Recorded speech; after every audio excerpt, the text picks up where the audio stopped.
Welcome to the Living the Dream podcast with Curveball. If you believe, you can achieve.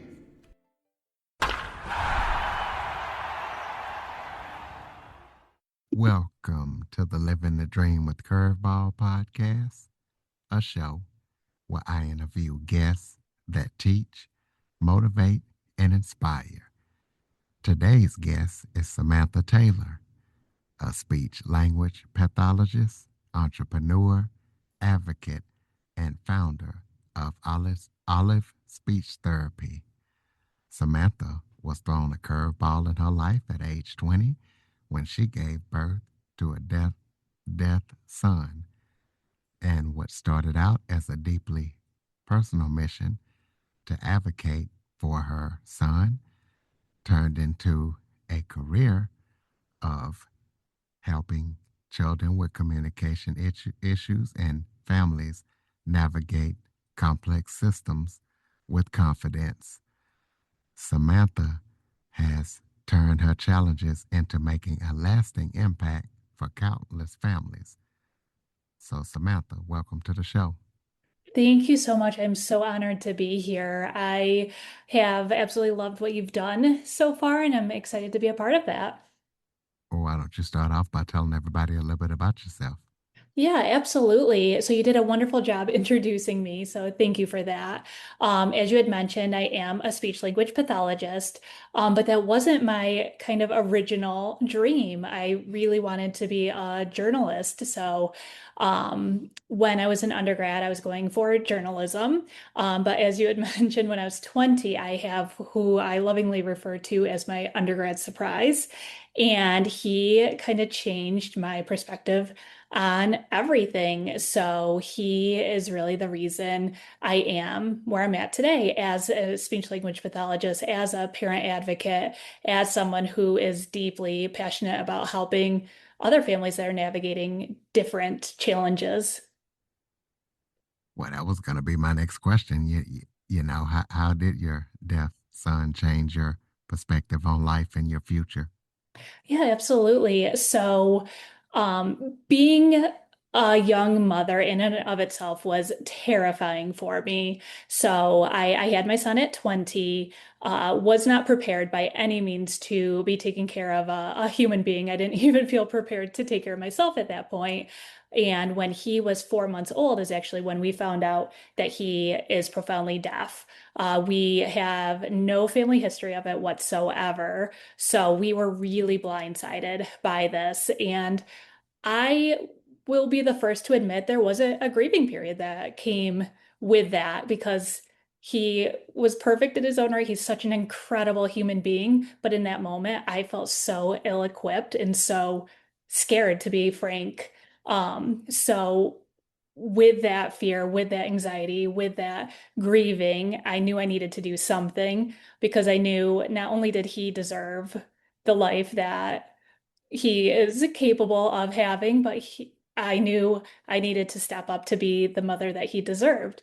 And so lots and lots of research, endless nights, kind of deep diving, trying to figure out what to do. I gained so much experience, so much knowledge that I felt selfish to kind of keep to myself. So with that, I did go back to grad school to be a speech language pathologist. So I'm able to help families under that umbrella, but also being a speech language pathologist, working with children in schools with IEPs, things like that. I've seen so many gaps in what the parents know in terms of their rights, how to advocate.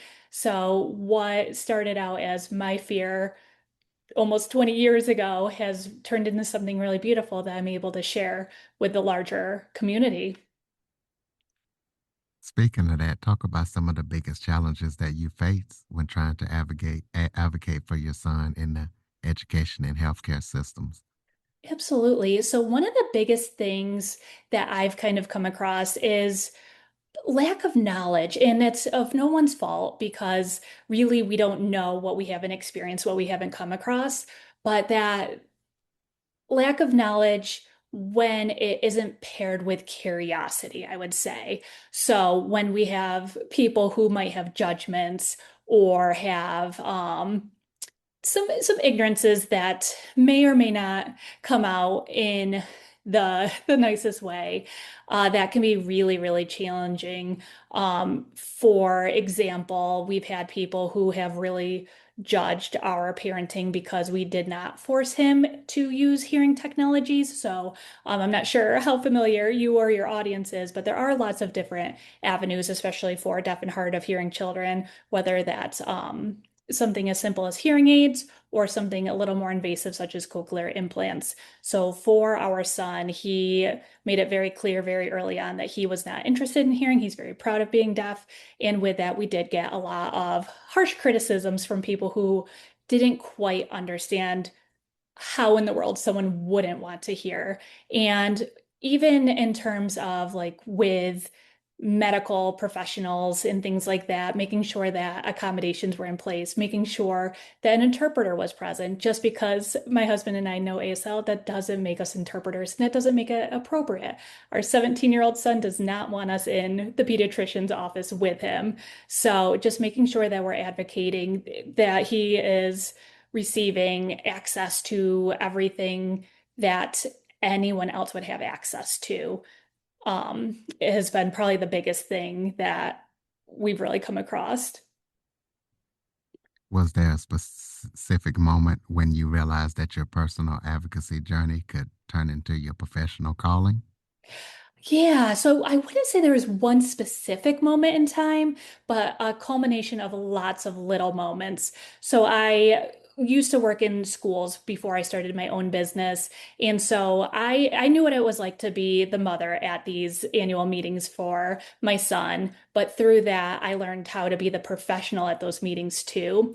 And so going into those meetings as a parent, I knew how much anxiety there was and how much there was in terms of questions, feeling unanswered and feeling unsure and just feeling kind of wobbly in those decisions. And so going into those meetings as the professional, I always made sure that I equipped my families with any confidence that I could, any information I could. And I really tried to do my best, but I did notice again and again that parents would be in these meetings that can be quite intimidating with a variety of different professionals there who maybe don't have the same perspective as me. They maybe don't have children, or they don't have children who have unique needs. So they don't quite always understand what it's like. So I would notice parents really struggling in those meetings. And I realized that someone needed to do something about this because parents, at the end of the day, I always say they hold all the power, but they just don't know it. So, through those experiences, through sitting in those meetings as the professional, I was able to identify the greater gaps across the board and really hone in my advocacy work to support parents, especially in those areas. Well, talk about Olive Speech Therapy. Talk about what inspired you to found it and what lessons did you learn building a Yeah. business from the ground up. Absolutely. So I always say I feel very confident as a speech language pathologist. The business side has really been a learning curve for me because I did not have any business background. So the first couple of years, I almost felt like I was winging it. But really, as during COVID, I realized that what I was currently doing wasn't working. I was still at the public school there at that time, and it was an inner city school. So lots of unique challenges that really were highlighted, especially during the pandemic. At that time, we were fully remote. We didn't have the supports in place. It was a really scary time. And I'd been kind of feeling this itch that I needed to get out, that it wasn't quite the right place for me, that I wasn't able to have that autonomy or that freedom to do what I felt was best for my children and for my families. So really during COVID, actually we had COVID at the time, so we were in quarantine for those 2 weeks. I was just sitting there, and the thought of going back to work after quarantine was eating me alive. And so I really sat with that, and I knew I needed to do something. And it came to me that starting a business would be a really great way to do that because then I would have that autonomy to shape it in the way that I felt fit. So I used my quarantine to kind of jumpstart my very first website, kind of get some very basic brainstorming done. And within not that school year, but the following school year, once I kind of figured out all of the little intricacies I needed to jump off, I went into that full time. So I had some prep time, but I definitely jumped in kind of 2 feet first, figuring it out along the way. And it's been so neat to watch it grow and impact the greater community because it the fact that I was able to go from just a dream, oh gosh, what was it, January 2021 to now we have 10 employees. We're able to do outreach, we're able to do advocacy, we're able to do different things for the community in such a short amount of time shows me how much it's needed. Well, what advice would you give parents who are, in the early stages of their child getting a diagnosis or facing communication challenges? Yeah, so depending on the situation, there's kind of two things I like parents to keep in mind. One, trust your gut. If something feels off or something doesn't feel right, trust that. That tells you that it's worth exploring to maybe it's asking more questions, or maybe it's getting a second opinion or meeting with a different specialist. But trust that gut because if something doesn't feel right, that's worth, like I said, worth looking into. And the second thing is allow yourself to feel what you feel. Don't judge yourself because when we have children, that's scary enough as is, but when they have things that we weren't quite prepared for, that's its own unique challenge. So allow yourself to feel sad, allow yourself to feel angry, allow yourself to grieve, but just don't stay there. Use that as a jumping off point to do what you need to do, connect with the professionals, vent to friends, find your community, learn what you can about whatever your child's diagnosis is so that you can be the best version of you, but also for your child. Talk about the Empowered Parent Network. Share what that network is and how it helps families feel confident and supported. Absolutely. So, the Empowered Parent Network is something that I started a couple of years ago and really launched in 2026. So, there's 8 different commitments to an empowered parent, and those are different pillars that we focus on just to help you feel confident in who you are as a parent, but also confident in laws that are designed to protect your child and yourself. The type of community that you can really build up for yourself to really thrive. So in the actual Empowered Parent Network, it's kind of a combination of self-taught. So there's lots of recorded videos, lots of independent work, but then also what I'm most excited about is the greater community. So with that, we do have weekly calls during the 8 week duration of the actual program.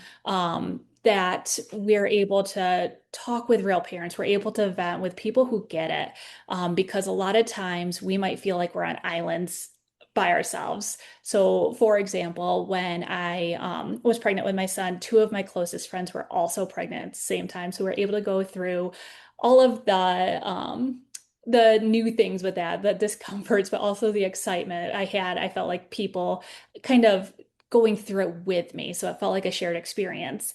And then we all had our children around the same time. And my 2 friends, their children are what you could call typically developing. No major surprises, things like that. So with my son, I felt very much alone. I didn't have other people who were in my situation. I didn't have other people who quite got it. So that's why that's such a huge component of the Empowered Parent Network is that community piece, because I don't ever want a parent to feel so alone or so alienated or like they can't share what it really is like to have a child with a unique need. Looking back, were there any gifts or opportunities that emerged from challenges that you initially viewed as setbacks? Yeah, absolutely. So I will start by saying my son is one of the coolest people I have ever met. No one has taught me more about life than he has. I kind of grew up a bit alongside him, but prior to having him, I am what I would call a people pleaser. I wouldn't speak up for myself. I wouldn't feel comfortable kind of standing out or sticking out. And with him, he marches to his own beat. He has such a vibrant personality, really open to anything, and just attacks life in the best way possible. So with him, I definitely considered it a challenge in the beginning for sure. And there's definitely moments along the way that are still challenging. But through him, I really learned who I was and what I was capable of.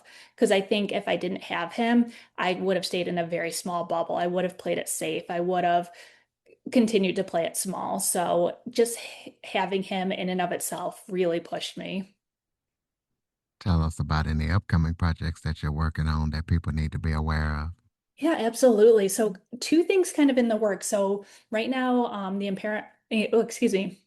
Empowered Parent Network is running, but our next cohort will begin July 10th, so in just over a month or so. But another thing I'm really excited about is, so about a month ago, I launched a podcast called Parenthood Unscripted, where it's a really great opportunity for other parents to hear parents who are really going through it, who are raising children who might have unique needs, but also it's a place for professionals. So to share maybe different things to look out for or different ways to help their children. So it's been really, really a great year focusing on building up my community as much as I can.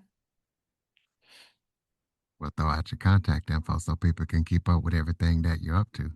Yeah, absolutely. So the easiest place to reach me is probably on Instagram. I have the Parenthood Unscripted. So there it's everything about advocacy, the podcast, things like that. But then also I have Olive Speech Language Therapy, and that's more about the business side. So anything speech related, any questions you might have, things like that, you can find me right there. All right, we'll close us out with some final thoughts. Maybe if there was something I forgot to talk about that you would like to touch on, or any final thoughts you have for the listeners. Yeah, absolutely. Again, I'm just so grateful to be part of your journey with this podcast. And again, with parents, just keeping in mind that any challenge that you have is designed to teach you something, right? So we can use it to either kind of stop us and scare us, or we can use it as a really great jumping off point to really discover who we are and to be the best versions of ourselves. Absolutely, ladies and gentlemen. And if you or someone else knows a parent or someone going through what Samantha went through or having communication challenges, please refer them to Samantha and get them to check out the podcast and everything that she's up to and Olive Speech Therapy, and follow, rate, review, share this episode to as many people as possible. Also, to keep up with all things Living the Dream, please visit www.curveball337.com. Thank you for listening and supporting the show. And Samantha, thank you for all that you do, and thank you for sharing your story. Thank you for joining me. Yes, thank you. For more information on the Living the Dream with Curveball podcast, visit www.curveball337.com. Until next time, keep living the dream.